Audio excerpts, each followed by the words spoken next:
I do for you? I'd like to know more about you, Solus. Why?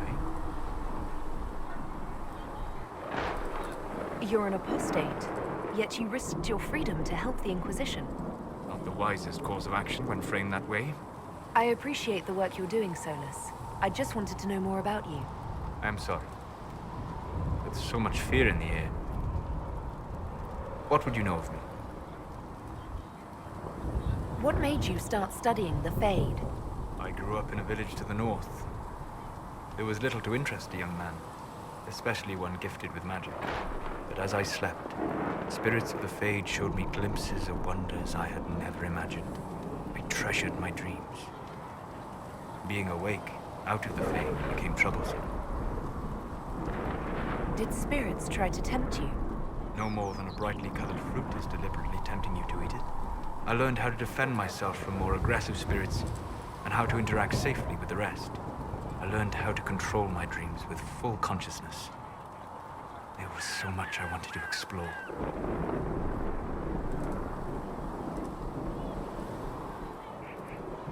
I gather you didn't spend your entire life dreaming. No.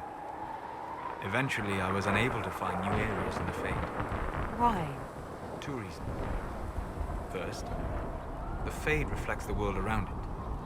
Unless I traveled, I would never find anything new. Second, the Fade reflects and is limited by our imaginations. To find interesting areas, one must be interesting. Is this why you joined the Inquisition? I joined the Inquisition because we were all in terrible danger. If our enemies destroy the world, I would have nowhere to lay my head while dreaming of the Fade. I wish you luck. Thank you. In truth, I've enjoyed experiencing more of life to find more of the Fade. How so? You train your will to control magic and withstand possession. Your indomitable focus is an enjoyable side benefit. You have chosen a path whose steps you do not dislike because it leads to a destination you enjoy. As have I. Indomitable focus? Presumably. I have yet to see it dominated. I imagine that the sight would be fascinating.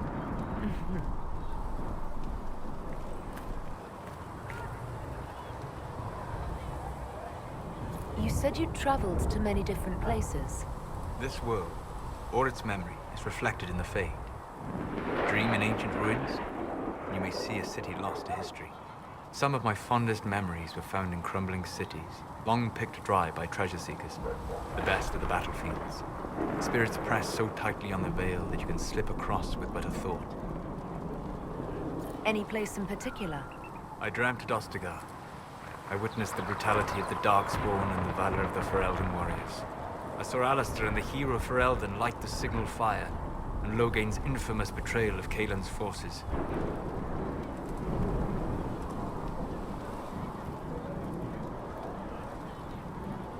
I've heard the stories. It would be interesting to hear what it was really like. That's just it. In the Fade, I see reflections created by spirits who react to the emotions of the warriors. One moment, I see heroic wardens lighting the fire and a power-mad villain sneering as he lets King Kaelin fall. The next, I see an army overwhelmed and a veteran commander refusing to let more soldiers die in a lost cause. And you can't tell which is real. It is the Fade. They are all real. Have you always traveled and studied alone? Not at all. I have built many lasting friendships. Spirits of wisdom, possessed of ancient knowledge, happy to share what they had seen. Spirits of purpose helped me search. Even wisps, curious and playful, would point out treasures I might have missed. I don't know of any spirits by those names. They rarely seek this world. When they do, their natures do not often survive exposure to the people they encounter. Wisdom and purpose are too easily twisted to pride and desire.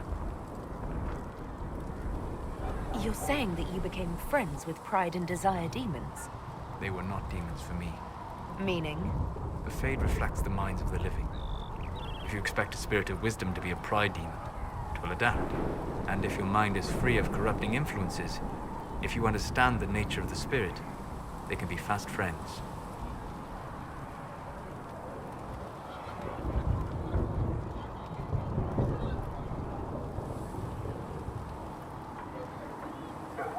I'm impressed that you could become friends with spirits. Anyone who can dream has the potential. Few ever try. My friends comforted me in grief and shared my joy. Yet, because they exist without form, as we understand it, the Chantry declares that spirits are not truly people. Is Cassandra defined by her cheekbones and not her faith? Varric by his chest hair and not his wit? You have an interesting way of looking at the world, Solus. I try. And that isn't quite an answer. I look forward to helping you make new friends. That should be... well... That isn't quite an answer either. We'll talk later. goodbye.